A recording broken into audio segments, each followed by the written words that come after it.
the food pyramid is actually a scam. The corruption behind it is just phenomenal. How do you convince the whole nation to stop eating meat? I better know how they did it. It's all subliminal brainwashing. There's no scientific evidence. And that was the law. Crazy. Welcome to Eddie Reacts. Today we are watching a video on how the food pyramid was put together.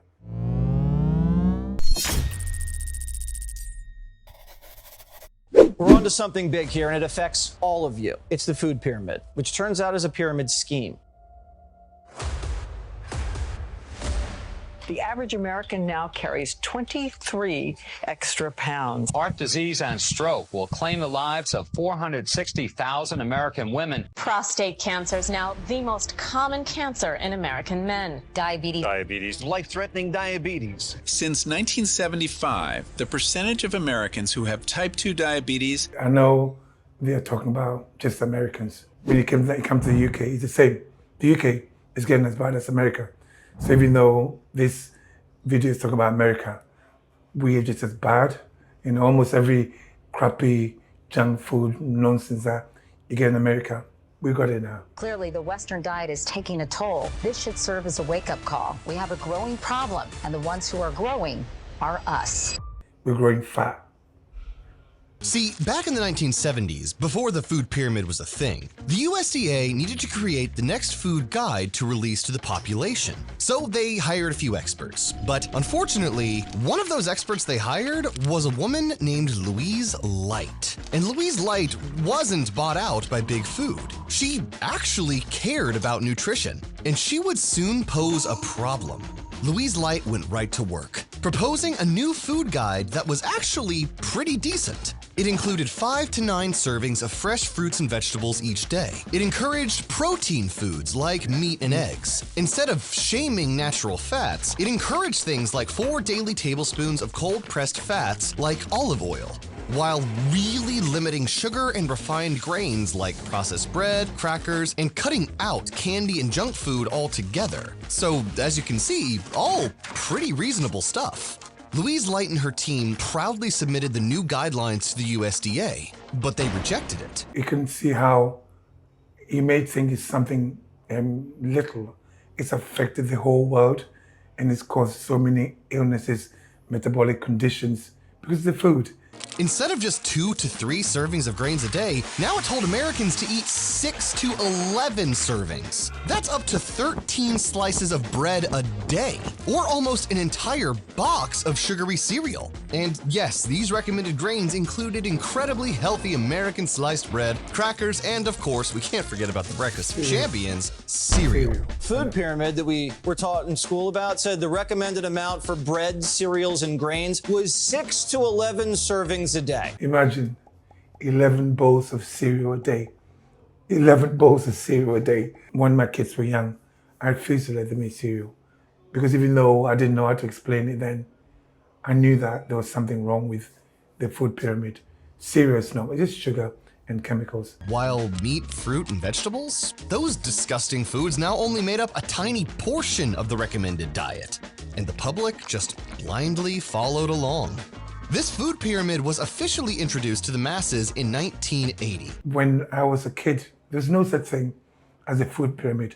Something that all of a sudden came out because I think we knew what to eat. I remember my mum teaching my sisters when my nephews and nieces were born, and my brother just like, when the baby starts, after they start breastfeeding, you know, before they stop breastfeeding, give them a chicken, you know, drumstick, give them a bone to suck on. Mum used to explain that there's something in the bone, marrow, that's good for them. All these things are coming back now. But we human beings, I believe, we knew how to eat, but we trusted these corporations and whoever is in charge. Obesity kept skyrocketing. Look what's happened since 1980. Rise in U.S. overweight obesity. Children as young as 8 with type 2 diabetes. When I was nursing in the early to mid 80s, you know, type 2 diabetes was called adult onset diabetes. It's not called that now. And fatty liver. Now fatty liver is everywhere. But fatty liver was called alcoholic. It's like only alcoholics got fatty liver back in the day. But now you got non-alcoholic fatty liver. In following the food pyramid, a 15-year-old girl can eat a daily menu consisting of a bowl of Lucky Charms with low-fat milk and a glass of orange juice from concentrate for breakfast, cheese-flavored crackers for a morning snack, a cheeseburger on a whole grain bun with French fries and a Coke for lunch, chocolate pudding and grapes for an afternoon snack, and chicken nuggets with a biscuit and canned green beans for dinner, with low-fat ice cream for dessert. When you listen to that, you see how crazy the whole thing is. You know, the doctor wouldn't tell you, oh, don't eat like that. But if you go to the doctor and say to them, I eat meat every day or eat eggs every day, they tell you off. That's how nonsense, how back to front we go, the whole thing. Very sad. According to Louise Light, the food pyramid was sold to the highest bidder. I like that. And that highest bidder was the grain industry. Yeah. Our federal dietary guidelines, the official government advice for how we should all eat to stay healthy, tell us to limit saturated fat to just a couple of bites a day and make carbohydrates more than half. I remember the time when all these turned around, and before you know it, Well, you can't cook with ghee, you can't cook with butter anymore. You got to cook with vegetable oil. I remember all the time. The first dietary guidelines recommended 50 to 55% of your calories are supposed to come from carbohydrates, mostly grains. Since the 1960s, the American Heart Association has been saying saturated fat is detrimental to cardiovascular health. You need to get it out of the diet. I was astonished to find that there simply was no evidence. What is the evidence? A big, big zero. When you find out that there's no scientific evidence, it should piss you off, it should make you angry. They've been advising people to consume margarine that was loaded with trans fat, although lower in saturated fat. As it turns out, people who had more trans fat in their diet had higher rates of heart disease and diabetes. What we told people is to get off a possibly unhealthy fat called saturated fat and replace it with a fat that we subsequently learned actually does give you heart attacks. The other thing that I have to talk about is margarine. I remember when everybody used to eat butter, but all of a sudden margarine became a thing. It's all nonsense. The government reformulates the dietary guidelines for Americans. And we looked at the panel that pulled it together, 11 people. 6 of the 11 had financial relationships with the food industry. When a kid is pulling his tray down the school lunch line, see federal policies in action. There are burgers topped with cheese, the milk is heavily subsidized, but the vegetables and fruits a little bit harder to find. And this is because the government contract. When you look at it, it's happened in the States, and then it's trickled down to us. So all this happened in the States. They subsidize all the grain and all the nonsense to make cereal and all of that. And at school, they're feeding that to their children. One of the most powerful political bases you can get on your side as a politician are the nation's farmers. The people that grow the nation's wheat, soybeans, and corn. He knew that if he could earn the support of the farmers, the presidency would be in the bag. And as the Secretary of Agriculture, Butts was in the perfect position to make them very, very happy. At the time, the grain market in America was actually pretty regulated. There were production limits and very strict policies that had been in place since the Depression.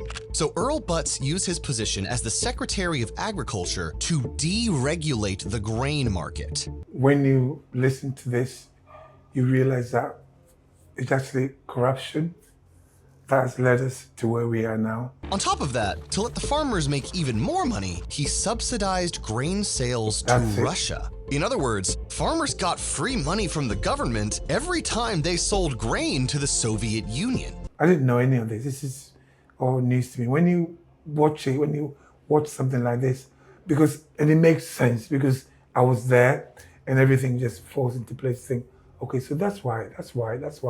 So he pushed farmers to consolidate. Small, humble family farms? No. Earl Butts' slogan was, get big or get out, and adapt or die. Butts didn't want farmers. No, he wanted agribusinessmen. And that's exactly what he got. Now, the agribusinessmen of America were even more powerful than before. They were pumping out more grain than ever before. They were swimming in more cash than ever before. And they were definitely rallying behind Nixon more than ever before. And it worked. Nixon would go on to spend another 2 years in office, and Earl Butz for another 4 years. The corruption behind it is just phenomenal. It's just unbelievable. The world no longer had a grain shortage, while at the same time, America was growing way more corn, soy, and wheat than ever before. The Soviets didn't need that much grain anymore. So now, all those artificial profits the farmers were making were at stake. We can't have that now, can we? So what are we to do with all this extra grain? Products. So they didn't know what to do with the grain, so I bet they started making products with them, cornflakes and all these cereal. For a strong body and a bright future, serve your family Nabisco shredded wheat with him. Yep, I remember shredded wheat. One of these agribusinessmen at the time, with the global famine unfortunately waning off, you needed a way to convince the American public to eat way more grain than ever before. But one pesky little thing was getting in the way: meat. Americans were just eating too much of that disgusting meat that humans have been eating for hundreds of thousands of years. Meat that contains all the nutrients you could ever possibly need. So how are you going to convince the entire population to give up meat for a diet of white bread, pasta, and cereal? How do you convince the whole nation to stop eating meat? I better know how they did it. In the 1970s, middle-aged men were starting to develop heart disease at rates never seen before in history. And cancer, which used to be pretty rare, was also becoming more and more common at the time. And instead of blaming these diseases on all the chemicals that got pumped into the air and water at the time, or the recent popularization of processed foods, you had the perfect culprit to blame heart disease and cancer on: meat and saturated fat. And it worked. We're still living with the consequences of that lie. They knew very well that it was a lie, but they told you anyway. And if you repeat something so many times, eventually people start believing it. Enter the diet heart hypothesis. The diet heart hypothesis was created by a physiologist named Ancel Keys. You'll hear that name a lot. Please listen to what they say about Ancel Keys' involvement in why we are unhealthy. The whole world's unhealthy. Is part to blame. According to Keys, the reason why so many men were suddenly keeling over with heart attacks wasn't because of cigarettes or high-stress jobs or processed foods. It was the cholesterol. The one that blamed everything on cholesterol. Keys claimed cholesterol, saturated fats, and meat was literally transforming into a sticky cream of wheat-like plaque in the arteries of the heart. And apparently, the more of this plaque someone had in their arteries, the higher their risk of heart attack. But that was all a lie. Even though other studies came out showing that saturated fat isn't the biggest cause of arterial plaque, and that plaque is mostly made of calcium, the people still went wild for the diet heart hypothesis. It's funny how easy it is for something to come out in the mainstream media and everybody just follows it. Now, everyone thought that animal fats were just as bad as smoking cigarettes, and the agribusinessmen loved it. Big government and big agriculture had successfully duped the public into thinking that meat that humans have been eating for hundreds of thousands of years was now all of a sudden gonna kill you. But seed oils and grain-based processed foods? Nope, that's A-okay. Now, grain manufacturers could peddle their dirt-cheap grain-based products as miracle foods that could save lives. Don't you know that it's worth every treasure on earth? I gotta say, the promotion of these foods was just phenomenal. Everywhere you went, they advertised. It's still there. You look at the, go on to TV now and you see, oh, have you had your Weetabix? Weetabix gives you this, and it's all nonsense. It is all nonsense. Weetabix, it's not food. You know, most of these grains, they've been hybridized for, some of them are genetically modified. They are not food. You know, our human food really, I believe in, since I changed my diet to carnivore, I don't eat any plants at all. I feel the best I've ever felt. So if you're watching this, just start thinking that this was just done to lie to us so we buy more grains, because they didn't know what to do with the grains. But unfortunately, it's trickled down to the whole of the world. For as rich as you are, it's much better by far to be young at heart. A healthy life is a happy one. Make Mazola part of your healthy diet. Mazola is 100% pure corn oil, low in saturated fat. How do you extract oil from corn? The effect of having a high vegetable oil diet. If you have a lot of corn oil and soybean oil, what happens? Well, in nearly a dozen of these studies, they found a number of worrisome things, including that in all the experimental groups, they died at higher rates of cancer. The stage was set. You tricked the entire country into believing that saturated fat was the devil. How clever is that, though? That they managed to convince a whole nation and the whole world that saturated fat was the devil and grains will actually heal you. That's crazy.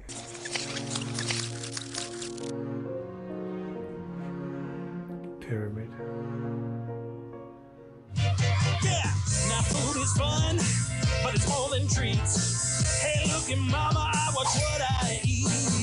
Give me 5 food groups. Give me grain group for energy. Fruits and veggies for vitamins, please. Meat group for strong bodies. Milk group for bones and teeth. When you watch these adverts, they are making you think that these foods actually make your teeth stronger. They make these children look so happy. And it's all subliminal brainwashing. And before you know it, you're feeding it to your children because they're literally telling you that it's the best food for your child. It's very relief.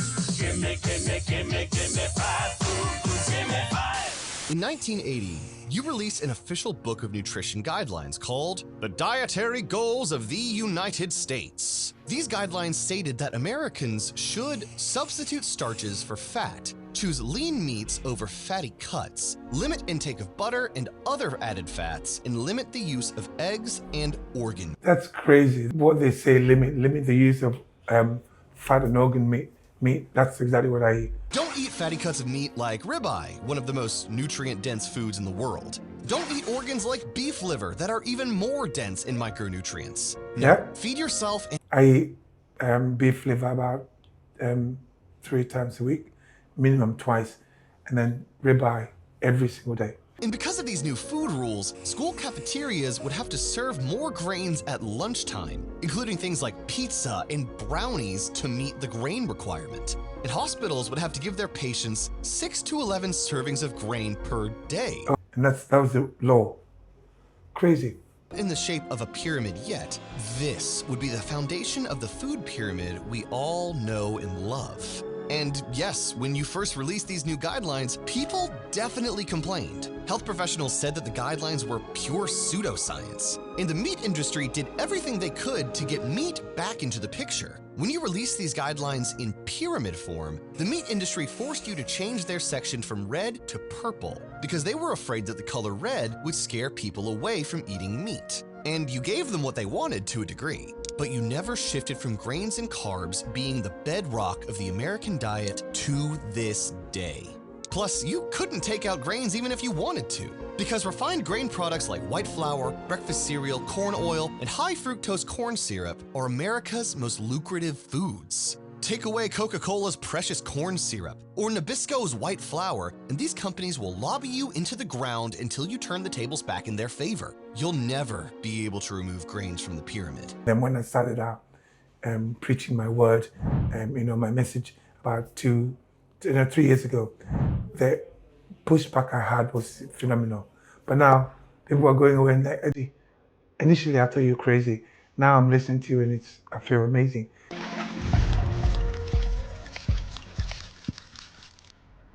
Big fat mistake.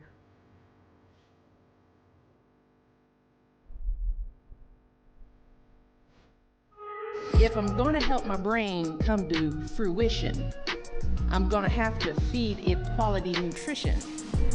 We love the cookies, but they're not sufficient. We need veggies to make our bodies efficient. Roll my chicken in a wrap, don't jam it in a nugget. Get hyped for healthy snacks, fresh food, we love it. Pretty good. Holla. It's, I think there are a lot of Americans and most of the doctors that I follow who are spreading the word they're American. But unfortunately, the masses, even in the UK, the masses believe something different. I've been called crazy for preaching, single ingredient foods. I've been doing it. People think I've just come on the scene. I've been doing this for years.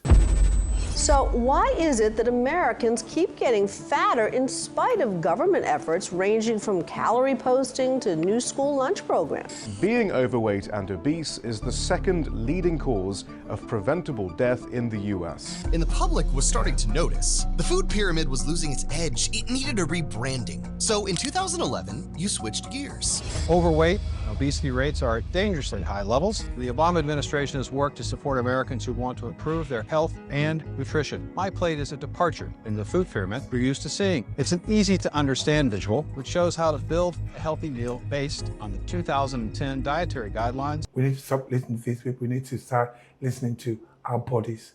When you eat properly, you will feel good. And once you feel good, you never want to go back. You changed the food pyramid into a simple plate format and filled half of it with low-calorie fruits and vegetables while still keeping refined grains and seed oils as part of the recommended diet. Because if Americans ate more fruits and vegetables, they'll naturally consume less calories and will obviously become thin and cured from diseases, right? And sure, people might still be malnourished and slightly hungry all the time, but come on. You gotta solve this obesity epidemic before it really gets out of control. And this epidemic was all your fault in the first place. But the American public will never find out, especially when their brains are too weak from lack of nutrients. People don't realize that when they don't eat properly, when they're eating all these, ultra-processed foods and all these fast foods, their brains are not getting the right nutrients. It recommends less grain, but still recommends refined grain products like grain manufacturers. They will go out of their way to preach and to promote grains, but humans, grains not our food. If you think about it logically, we got to cook the hell out of every grain to eat. We can't eat it raw. Until we discovered fire, what did we eat? Every animal knows what it has to eat. We can't make our own food. There's no animal that can make its own food from scratch. Think about it. We are supposed to eat what nature made. They're growing stuff in labs. And we don't know, how do we know that that's how it's supposed to be done? Please don't eat it. Please let me know in the comments what video you want me to react to next.